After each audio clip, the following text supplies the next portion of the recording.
शब्द निर्माण के अंतर्गत चलिए देख लें शब्द निर्माण क्या है।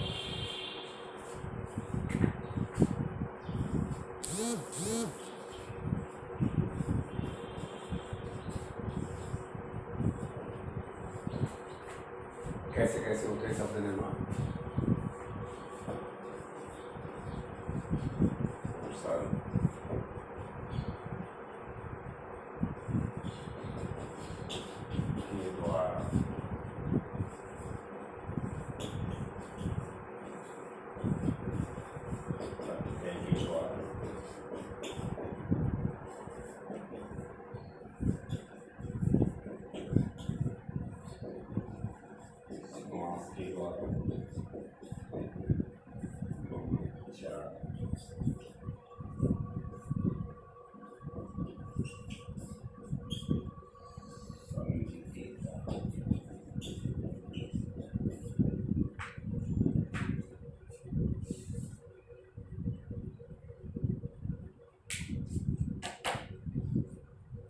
अक्षर के द्वारा पहले हम देख चुके हैं शब्द निर्माण कैसे होता है। एक बात तो है वे शब्दांश जो मूल शब्द के प्रारंभ में जुड़कर शब्द का अर्थ बदल देते हैं उन्हें उपसर्ग कहते हैं। इसी तरह प्रत्यय वे शब्दांश जो मूल शब्द के अंत में जुड़कर उनके अर्थ में परिवर्तन लाते हैं उन्हें प्रत्यय कहते हैं। अब नंबर 3 पे समास।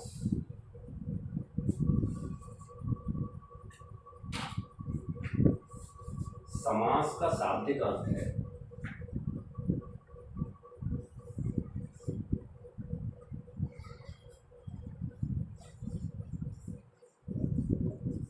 संक्षिप्तीकरण। संक्षिप्तीकरण छोटा या संक्षेपीकरण।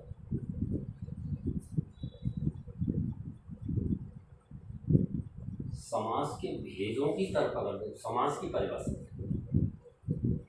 दो पदों के मेल को समास कहते हैं।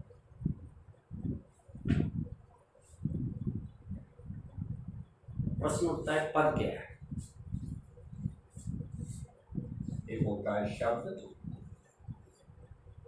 और दूसरा है पद। शब्द और पद में क्या अंतर है। वर्णों के मेल को शब्द कहते हैं बहुत छोटी सी तरह। और शब्द पद किसे कहते हैं। शब्द जब वाक्य में प्रयुक्त हो जाते हैं उन्हें पद कहते हैं। प्रत्येक शब्द प्रत्येक वाक्य में प्रयुक्त शब्द पद कहलाता है। एक शब्द है। दूसरी जो बात है वो ये है कि पद शब्द भले ही वाक्य में प्रयुक्त ना हुआ हो लेकिन यदि उसके साथ विभक्ति मतलब कि कारक चिन्ह आ जाते हैं तब भी कोई भी शब्द पद ही कहलाता है। इसलिए क्योंकि समास में विभक्ति कारक चिन्ह योजक चिन्ह आते हैं इसलिए समास में दो पदों के मेल को समास कहते हैं ना कि दो शब्दों के।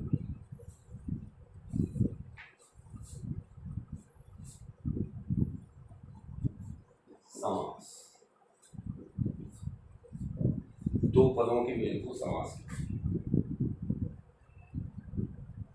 समास का शाब्दिक अर्थ संक्षिप्तीकरण या संक्षेपीकरण मतलब छोटा। जब विभक्ति के चिन्ह और योजक चिन्हों के साथ जब दो पद होते हैं उस योजक चिन्ह और विभक्ति के चिन्ह को हटा करके दोनों पदों का जो मेल हो जाता है उसे समास कहते हैं। अर्थात वो छोटा हो जाता है उसका रूप छोटा हो जाता है। समास भेद।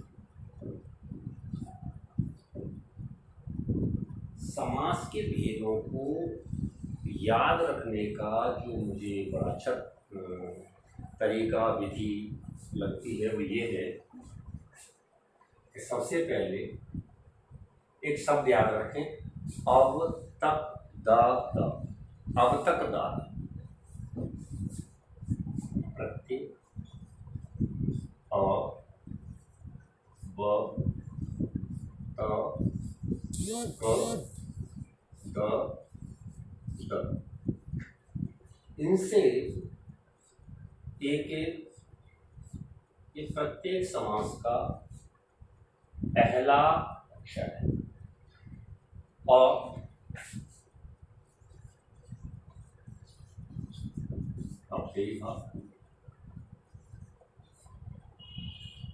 अव्ययीभाव समास,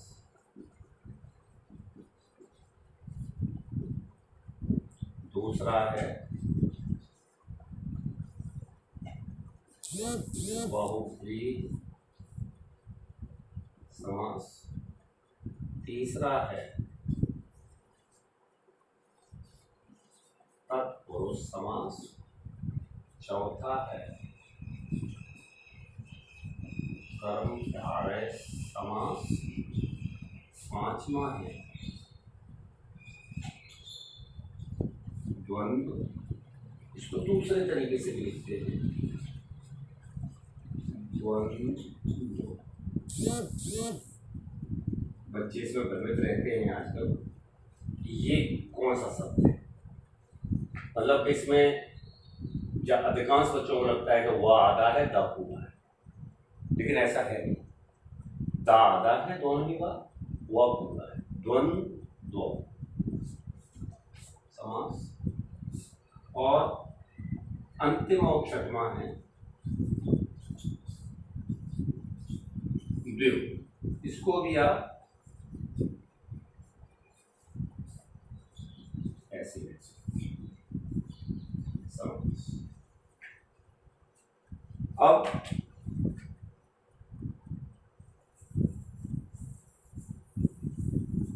ये जो अव्ययीभाव समास है इसको देखते हैं। अव्ययीभाव समास, इसकी परिभाषा कह सकते हैं जिस समास का पहला पद अव्यय हो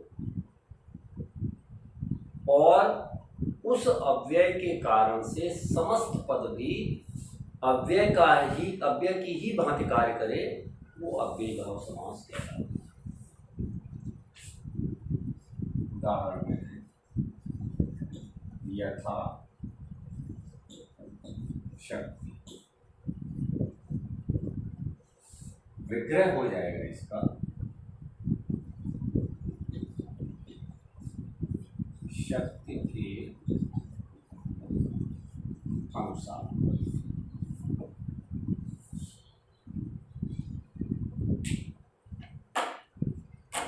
अव्ययी भाव, पहला पद अव्यय और उसके बाद समस्त पद भी अव्यय की भांति ही कार्य करता है। अव्यय क्या है? अव्यय, जो व्यय न हो, जो खर्च न हो। व्याकरण की भाषा में अव्यय मतलब अधिकारी शब्द। दो तरह के शब्द होते हैं व्याकरणिक प्रकार के आधार पर। शब्दों के दो भेद होते हैं, एक विकारी और एक अविकारी। विकारी शब्द लिंग वचन काल और कारक के अनुसार अपना रूप बदल देते हैं। अविकारी शब्द लिंग वचन काल और कारक के अनुसार या कारण अपना रूप नहीं बदलते हैं, यथावत रहते हैं। जैसा उनका रूप है उनको कहीं भी किसी भी परिस्थिति में किसी भी लिंग वचन काल कारक के साथ प्रयोग किया जाए उनका रूप यथावत ही रहता है, उन्हें हम अव्यय कहते हैं। तो इसकी पहचान के लिए बहुत आसान तरीका है कि जब भी बच्चों को परीक्षा में ये प्रश्न पूछा जाए, अव्ययी भाव समास देखा जाए, तो वो देख लें कि पहला पद अव्यय है, लिंग और वचन के साथ उसका प्रयोग करके देख लें। अगर रूप बदलता है तो अव्यय नहीं है, अर्थात अव्ययी भाव समास नहीं है। दूसरे समास की तरफ चलते हैं। बहुव्रीहि समास। बहुव्रीहि का शाब्दिक अर्थ है अन्य के लिए की गई उक्ति, अन्य उक्ति। अब इसमें जो दो पद होते हैं, इसमें साधारणतः दो पदों के नाम होते हैं।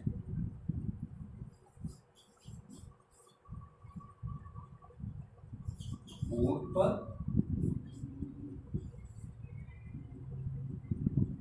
पूर्व पद प्लस उत्तर पद, पूर्व पद उत्तर पद। पूर्व पद को पहला पद भी कहते हैं, उत्तर पद को दूसरा पद। दोनों को मिला के बनता है समस्त पद, मतलब कि समास। बहुव्रीहि समास में, जैसा कि अव्ययीभाव समास में हमने अभी देखा था, पूर्व पद यथा, उत्तर पद शक्ति। शक्ति का शक्ति साधारणतः विकारी शब्द है और इसका ये लिंग वचन काल कारक के अनुसार बदल गया, इसका रूप बदल गया। यथा हर जगह हर स्थान पर किसी भी लिंग वचन काल कारक के साथ वो अपना रूप नहीं बदलता है। तो पहला पद इसका यथा है, दूसरा है शक्ति, विग्रह हुआ शक्ति के अनुसार।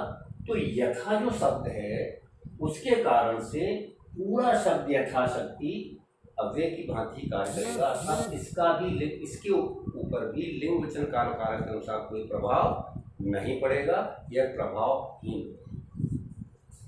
अब इसमें दो पद थे, पूर्व पद उत्तर पद। इसी तरह से बहुव्रीहि समास में भी दो पद होंगे, एक पूर्व पद उत्तर पद होगा और उससे जो बनेगा वो समस्त पद होगा। इनमें प्रधानता तीनों पदों की नहीं, ना पूर्व पद की है, ना उत्तर पद की है, ना समस्त पद, किसी अन्य पद की तरफ इशारा करता है। इसलिए जैसा कि इसका नाम है बहुव्रीहि, अन्य के लिए की गई होती है। तो जो समस्त पद कहते हैं वो उससे भी नहीं कही जा रही बात। ना पूर्व पद प्रधान है, ना उत्तर पद प्रधान है, ना समस्त पद प्रधान है। प्रधान अन्य कोई पद है, अन्य के लिए की गई होती है, अन्य के लिए कही गई बात होती है। जैसे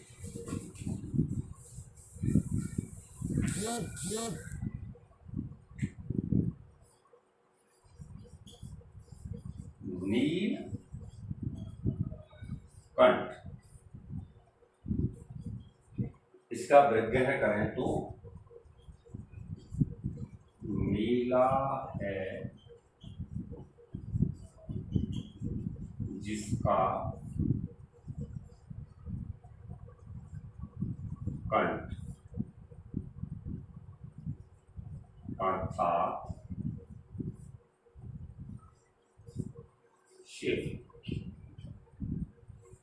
इसमें देखें नीलकंठ समस्त पद है, ये प्रधान नहीं। नीला पहला पद है, दूसरा पद कंठ है। पूर्व पद उत्तर पद, ना कंठ प्रधान है, ना नीला प्रधान है, ना नीलकंठ प्रधान। ये अन्य किसी पद की तरफ इशारा कर रहा है, अन्य कोई पद है शिव। नीलकंठ बोलने से शिव के लिए तरफ इशारा किया गया है, शिव के लिए एक बात कही गई है। इसलिए जैसा कि इसका नाम है अन्य के लिए की गई युक्ति, तो वो चरितार्थ होता है। तत्पुरुष समास, विग्रह करने पर, तत्पुरुष समास का विग्रह करने पर पूर्व पद और उत्तर पद के मध्य बीच में विभक्ति अर्थात कारक चिन्हों का आना अनिवार्य है और दोनों पदों से समस्त पद बनाने पर कारक चिन्हों का लोप हो जाता है। तत्पुरुष समास में दूसरा पद प्रधान होता है। अभिभाव में बताया था पहला पद प्रधान होता है यथा, क्यों अव्यय जो पहला पद अव्यय है उसी के आधार पर समस्त पद भी कार्य करने लगता है, इसलिए पहला पद प्रधान। इसमें ना पहला पद प्रधान, ना दूसरा पद प्रधान, ना समस्त पद प्रधान, ये अन्य किसी पद की तरफ इशारा करता है शिव। तत्पुरुष समास दूसरा पद प्रधान होता है। जैसे उदाहरण लेते हैं,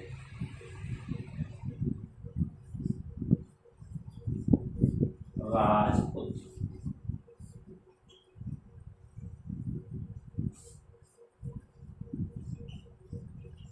राजा का पुत्र। दूसरा पद प्रधान, पुत्र प्रधान है। उस समास की जगह पर इस राजपुत्र के स्थान पर आप दूसरा किसी का भी पुत्र ले सकते हैं। यादव पुत्र, ब्राह्मण पुत्र, ठाकुर पुत्र, राजपूत पुत्र, पुत्र प्रधान है। मुख्य बात यह है कि बात पुत्र के लिए की गई है। राजपुत्र में भी बात पुत्र के लिए की गई है, राजा के लिए नहीं। इसीलिए दूसरा पद इसमें प्रधान होता है।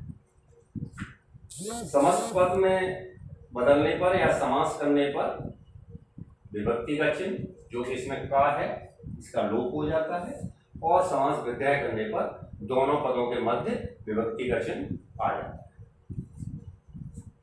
कर्मधारय समास, कर्मधारय समास को देखने चले। कर्मधारय समास में या तो दोनों जो पद होंगे, पूर्व पद और उत्तर पद, या तो वो दोनों ही विशेषण विशेष्य का युग्म होगा या उपमान उपमेय का। या तो विशेषण विशेष्य का या उपमान उपमेय का, दो तरह के होते हैं। तो विशेषण विशेष्य का उदाहरण देखने पहले। नीलकंठ,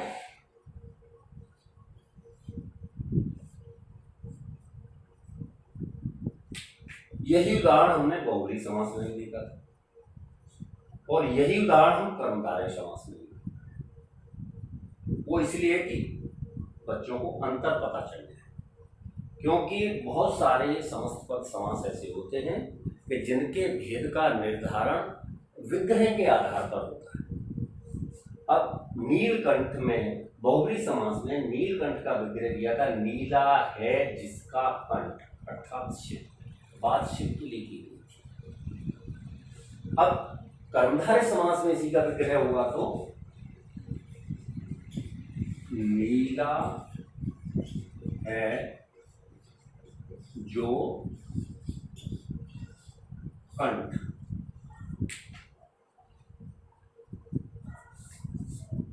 ध्यान दें, नीला है जो कंठ, ये विशेषण विशेष का उदाहरण है। कर्मधारय समास में दो तरह के होते हैं, विशेषण विशेष और उपमान उपमेय। ये विशेषण विशेष का इसलिए है कि कंठ संज्ञा है अर्थात विशेष्य है, और कंठ की विशेषता है कि वो नीला है। तो नीला शब्द जो है, पद जो है, विशेषण हो गया, और कंठ जो है वो विशेष हो गया, संज्ञा है। कंठ कैसा है? नीला। और गहराई से देखना चाहें तो गुणवाचक विशेषण, नीला है जो कंठ, तो कंठ की विशेषता बता रहा है नीला, विशेषण विशेष का जोड़ा है कर्मधारय समास। और उपमान उपमेय का एक देखते हो कहा,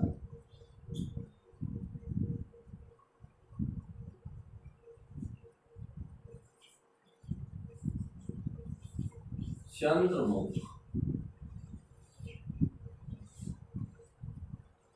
विग्रह होगा चंद्रमा रूपी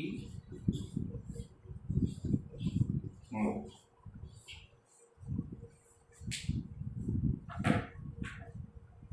चंद्रमुख, चंद्रमा रूपी मुख, इसमें उपमेय है मुख और उपमान है चंद्रमा। थोड़ा सा देख लेते हैं उपमान उपमेय क्या होता है।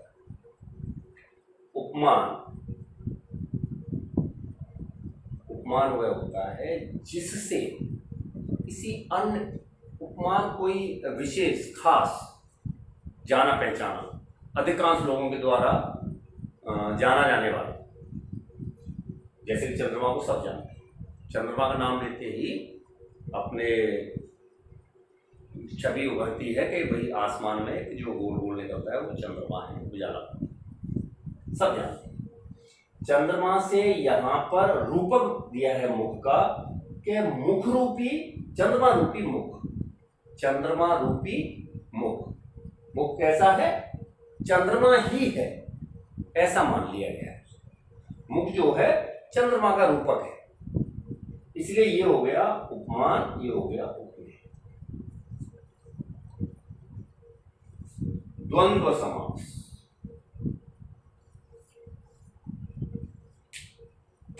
द्वंद्व, जहां पर बराबरी का एहसास हो, अर्थात द्वंद्व समास में दोनों पद प्रधान होते हैं, ना कोई ऊंचा ना कोई नीचा, दोनों पद प्रधान, समान स्तर। बहुत अच्छा उदाहरण इसका, माता पिता, विग्रह माता और पिता।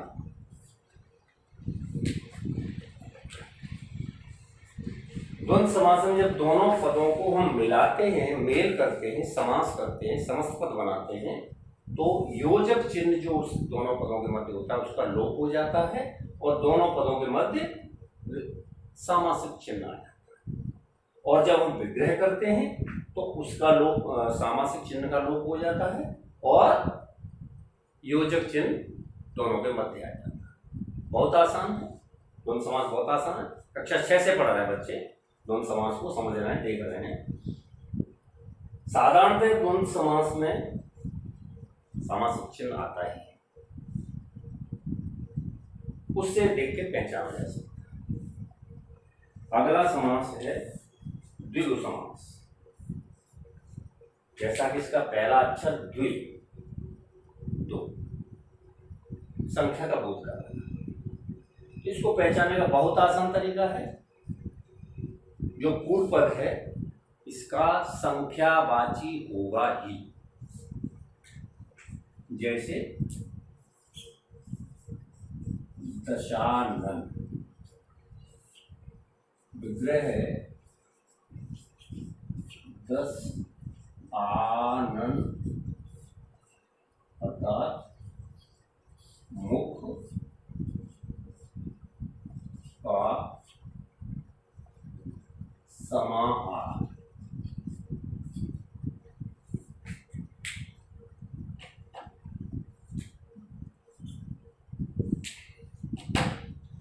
ये दशानन द्विगु समास में दशानन समास का उदाहरण देने का औचित्य क्या है। जैसे हमने अभी यहाँ देखा था, बहुब्रीहि समास का उदाहरण था नीलकंठ और कर्मधारय का भी नीलकंठ उदाहरण दिया था।